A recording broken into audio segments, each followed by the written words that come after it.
Students, आज हम first year biology का एक नया चैप्टर पढ़ेंगे। 5वां चैप्टर है एसेलुलर लाइफ के नाम से। स्टूडेंट्स, आपको इससे पहले हम बायोलॉजिकल मॉलिक्यूल का जब चैप्टर पढ़ा था तो उसमें मैंने आपको बताया था सेल्स के बारे में। सेल्स की हम डिटेल पढ़ चुके हैं, सेल की स्ट्रक्चर और उसके अंदर जो ऑर्गेनील्स हैं। तो दोनों किस्म की मेम्ब्रेन बाउंडेड ऑर्गेनील्स या फिर नॉन मेम्ब्रेनस ऑर्गेनील्स सारी हम पढ़ चुके हैं। तो और ज़ाहिर सी बात है कि हम जब लाइफ की बात करते हैं तो क्या कहते हैं कि all the living things are composed of cells. तो cell is the basic structural and functional unit of life. हम कहते हैं कि सेल जो है लाइफ का बुनियादी तौर पर बुनियादी इकाई है। तो इसका मतलब यह है कि सेल्स अगर ना होते तो लाइफ इम्पॉसिबल होती। तो आज हम उससे हटकर थोड़ा सा हम दूसरे टॉपिक्स को पढ़ेंगे कि बहुत सारे जानदार ऐसे भी हैं जो विदाउट सेल हैं। तो बायोलॉजी में जब ए सेलुलर या फिर ए का लफ्ज़ इस्तेमाल हो किसी वर्ड के सामने तो वो किसी के न होने को शो करता है। तो यहाँ पर जो आज हमारा चैप्टर है वो ए सेलुलर के नाम से है। इसका मतलब है कि सेल्स के विद सेल्स के बगैर, तो विदाउट सेल। तो हम तो पढ़ चुके हैं कि लाइफ जो है वो सेल्स की सेल से ही होती है, सेल्स की बुनियाद पर ही होती है। सेल्स होंगे तो लाइफ होगी, बुनियादी का ही है ना सेल्स, इसलिए। तो आज हम जो कह रहे हैं कि एसेलुलर का मतलब है कि विदाउट सेल। तो बहुत सारे जानदार ऐसे भी हैं जो विदाउट सेल के हैं। तो आज हम स्टडी करेंगे डिटेल में। तो आइए चलते हैं, देखते हैं कि एसेलुलर कौन से एनिमल्स को कहा जाता है। तो एसेलुलर में जो सबसे अहम हमारा जो जानदार है वो वायरस है। तो वायरस की बहुत सारी ब्रांचेस निकल चुकी हैं। वायरसेस की बहुत सारी टाइप्स आ चुकी हैं, डिस्कवर हो चुकी हैं जदीद दौर में। तो आज से अगर पहले चले जाएं 150 साल पहले, 200 साल पहले, तो सेल वायरस का कंसेप्ट तक नहीं था। तो इसका मतलब है कि जिस तरह से साइंस में एडवांसमेंट आती जा रही है, चीज़ें मैन्युफैक्चर होती जा रही हैं, बहुत सारे मॉडर्न टूल्स बनाए जा रहे हैं, तो वो लाइफ को स्टडी करने में हेल्प कर रहे हैं। तो चूँकि वायरस बहुत ही स्मॉलेस्ट ऑर्गेनिज्म है और इतना स्मॉलेस्ट है कि आप इसको माइक्रोस्कोप, जो कंपाउंड माइक्रोस्कोप है, उसकी मदद से भी नहीं देख सकते। तो लाजमी तौर पर हमें इलेक्ट्रॉन माइक्रोस्कोप का होना ज़रूरी है इसको स्टडी करने के लिए।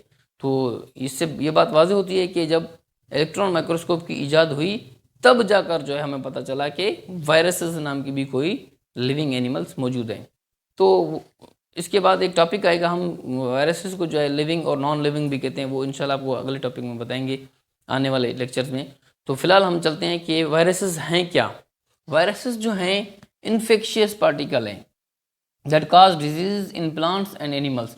तो सबसे पहले तो आपने ये याद रखना है कि वायरस इन्फेक्शियस है, हार्मफुल सब्सटेंस है, जो प्लांट्स को भी नुकसान दे सकती है और एनिमल्स को भी नुकसान पहुंचा सकती है। तो पहला पॉइंट हमारा ये याद रखना है आपने। अब इसकी स्ट्रक्चर की जब बात करेंगे तो ये कंटेन इधर डीएनए और आरएनए। अगर हम इसकी स्ट्रक्चर को देखेंगे तो इसके अंदर या तो डीएनए मौजूद होगा या आरएनए होगा। तो सिंपली हम कह सकते हैं कि इसकी स्ट्रक्चर के अंदर न्यूक्लिक एसिड होगा। अब न्यूक्लिक एसिड डीएनए भी हो सकता है और आरएनए भी हो सकता है। अच्छा, enclose in a protein coat. अब ये प्रोटीन की कोट के अंदर कवर्ड होगा, जिसको हम कैप्सिड का नाम देते हैं। कैसे, मैं आपको स्ट्रक्चर, हेक्सागोनल स्ट्रक्चर है, इसकी स्ट्रक्चर भी आगे मजीद पढ़ेंगे। तो थोड़ा सा आपको वाज़ेह करता चलूँ कि ये हेक्सागोनल स्ट्रक्चर है।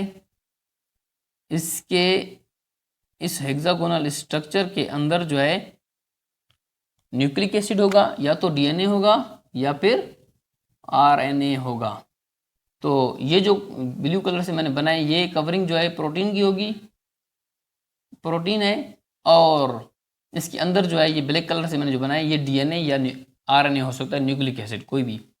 अब ये प्रोटीन का जो कोट है, इसको हम कहते हैं कैप्सिड का नाम देते हैं। इसको हम कैप्सिड का नाम देते हैं। तो प्रोटीन कोट के अंदर न्यूक्लिक एसिड होगा डीएनए आरएनए की फॉर्म में, जिसको हम नाम देते हैं क्या, कैप्सिड का नाम देते हैं। तो बहुत सारे वायरसेस ऐसे होते हैं जो सर्कुलर स्ट्रैंडेड आरएनए होते हैं ओनली, उसके अंदर जो है सर्कुलर आरएनए होगा, डीएनए नहीं होगा। जिस वायरस की बॉडी के अंदर सर्कुलर स्ट्रैंडेड आरएनए हो उसको फिर हम नाम देते हैं, उस वायरस को स्पेशल नाम देते हैं, वायराइड्स का नाम देते हैं। ठीक है। अच्छा, इसके अलावा बहुत सारे वायरसेस ऐसे भी होते हैं जो सिर्फ और सिर्फ ओनली प्रोटीन्स पर कंपोज्ड होते हैं, उनमें आपको जो है वो नहीं बना आपको जो है दूसरी स्ट्रक्चर्स नहीं मिलेंगी। तो इसका मतलब है कि वो वायरस जो सिर्फ और सिर्फ कंपोज्ड हो प्रोटीन से बना हुआ हो, उसको फिर हम नाम देते हैं प्रायोन्स का। तो वायरसेस की दो मेन टाइप्स हैं, एक वायराइड्स कहलाती हैं जिसके अंदर ओनली जो है आरएनए हो और उसको फिर हम वायराइड्स का नाम देते हैं, और जो जिसमें जो है सिर्फ और सिर्फ एंटायरली कंपोज्ड प्रोटीन्स, उसको हम प्रायोन्स का नाम देते हैं। तो ये याद रखना है अपने। अच्छा, इसके बाद है इसकी अगर हम हिस्ट्री की बात करें तो इसको डिस्कवर किस तरह से किया गया। इसकी डिस्कवरी में चंद साइंटिस्ट ने बहुत अहम किरदार अदा किया था। तो सबसे पहले इसको जो है चार्ल्स चैम्बरलेन ने फिल्टर पेपर के थ्रू इसको डिस्कवर करने की कोशिश की। इसने क्या किया, एक बीकर लिया, उस बीकर में फ्लूइड फिल्ड किया। अब उस बीकर में जब फ्लूइड फिल्ड किया, फ्लूइडिक पार्ट था ये, इसके अंदर फ्लूइड फिल्ड किया तो जाहिर सी बात है उसमें जो है उसके ऊपर फिल्टर पेपर रख दिया। अब जब फिल्टर पेपर रख दिया तो फ्लूइड तो फिल्टर पेपर से गुजर जाता है। फिल्टर पेपर के जो पोर्स होते हैं वो इंतहाई छोटे होते हैं, उसमें से जो है बैक्टीरिया नहीं गुजर सकते, तो इतने छोटे होते हैं। तो आप अंदाज़ा लगाएं कि जब उसने फ्लूइड फिल्ड किया, अब वो फ्लूइड जो है असल में वायरसेस पर मुश्तमिल था। जब उसने देखा कि फ्लूइड इसमें से गुजर गया है और बैक्टीरिया वगैरह आउटसाइड द बीकर रह गए हैं, जो फिल्टर पेपर के बाहर रह गए हैं, और जब उस फ्लूइड को जो है स्प्रे किया, एक हेल्दी प्लांट लिया, एक हेल्दी प्लांट के ऊपर जब स्प्रे किया उस फ्लूइड से जो फिल्टर पेपर से गुजर चुका था, और इतना मैंने आपको बताया कि वायरसेस छोटे होते हैं, तो वायरसेस इतने छोटे होते हैं कि फ्लूइड में से भी गुजर गए, फिल्टर पेपर के सुराख पोरस में से भी गुजर गए, पोर्स में से भी गुजर गए। तो जब उस फ्लूइड को हेल्दी प्लांट्स के ऊपर स्प्रे किया तो वो बाद में जो है इल हो गए, बीमार हो गए। तो इसका मतलब है कि उसमें भी बीमारी हो गई, वायरस की बीमारी काज हो गई। तो वो वायरस की वो कौन सा प्लांट था जिसमें ये एक्सपेरिमेंट किया था, ये टोबैको का प्लांट था। अब उस टोबैको मोज़ेक प्लांट था, उसमें जो है वायरस एंटर करवाया था स्प्रे के थ्रू, जिसको फिर टोबैको मोज़ेक वायरस का नाम दिया गया। तो ये जो है इस तरह से एक्सपेरिमेंट किया गया चार्ल्स चैम्बरलेन ने। इवानोस्की ने, अब ये तो फिल्टर पेपर में से गुजारा था, चार्ल्स चैम्बरलेन ने फिर इसकी काज जो मैंने अभी आपको बताई कि इसमें से जिस स्प्रे वगैरह करवाया था, ये काज जो है डिटरमाइन की थी इवानोस्की ने ये TMV टोबैको मोज़ेक वायरस की जो है ऊपर ये एक्सपेरिमेंट किया था स्प्रे करके। तो इसकी जो डिस्कवरी में हेल्प किया था वो इवानोस्की ने किया था।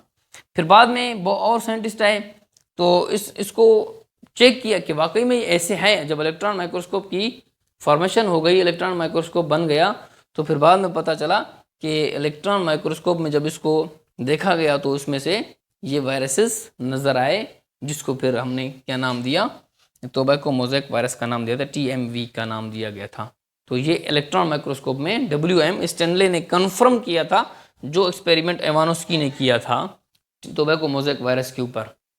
तो इसके बाद जैसे जैसे वक्त गुजरता गया एक और साइंटिस्ट आ गया, टोवार्ट एंड हेरले। ये दो साइंटिस्ट थे, इन्होंने फिर वायरसेस की मज़ीद अक़साम को जो डिस्कवर करने की कोशिश की, सर्च कर अपने एक्सपेरिमेंट में। तो इनको जो है एक और वायरस की फॉर्म नज़र आई जिनको बैक्टीरियोफेज का नाम दिया गया। अब ये बैक्टीरियोफेज कौन सा वायरस है? वो वायरस जो बैक्टीरिया की बॉडी के अंदर पाया जाए उसको बैक्टीरियोफेज कहते हैं।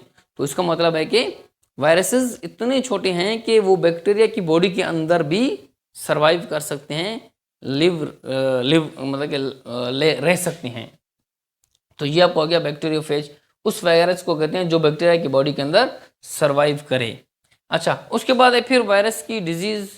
इस चैप्टर में इंशाल्लाह आने वाले जो है मज़ीद जो लेक्चर्स होंगे उसमें डिटेल में हम इन डिजीज़ को भी डिस्कस करेंगे। तो फिलहाल जो है थोड़ा सा सरसरी नज़र में आपको बताता चलूँ कि वायरस की कौन कौन सी डिजीज, ऐसी डिजीज़ कौन सी है जिनको वायरस की वजह से हो जाता है। अच्छा, अब हमारे पास एड्स है, ये वायरल डिजीज़ है। इसी तरह हमारे पास पोलियो है, जो पोलियो हो जाता है, मतलब कि बच्चा जब पैदा होता है तो उसकी टांगें या फिर हाथ इस तरह की मजदूरी आ जाती है, तो वो वायरस की वजह से होता है, पोलियो वायरस। इसके बाद मम्प्स एंड मीजल्स है, ये भी डिजीज़ वायरल डिजीज़ है। इसके बाद स्मॉल पॉक्स, जो जिस्म पर दाने आ जाते हैं, ये भी जो है आपका क्या है, वायरल डिजीज़ है। और हेपेटाइटिस, ये मोस्ट कॉमन है हमारे एरियाज़ में, मोस्टली जो है तकरीबन नसीराबाद डिवीज़न में और जफराबाद में। तो ये जो हेपेटाइटिस वैसे तो ओवरऑल जहाँ पर है, लेकिन यहाँ पर जो है ज़्यादातर ये, तो हेपेटाइटिस भी जो है वायरल डिजीज़ है। ये आपके आने वाले इंशाल्लाह लेक्चर में जो हम मज़ीद इसको डिस्कस करेंगे। It's all about introduction of cellular life, viruses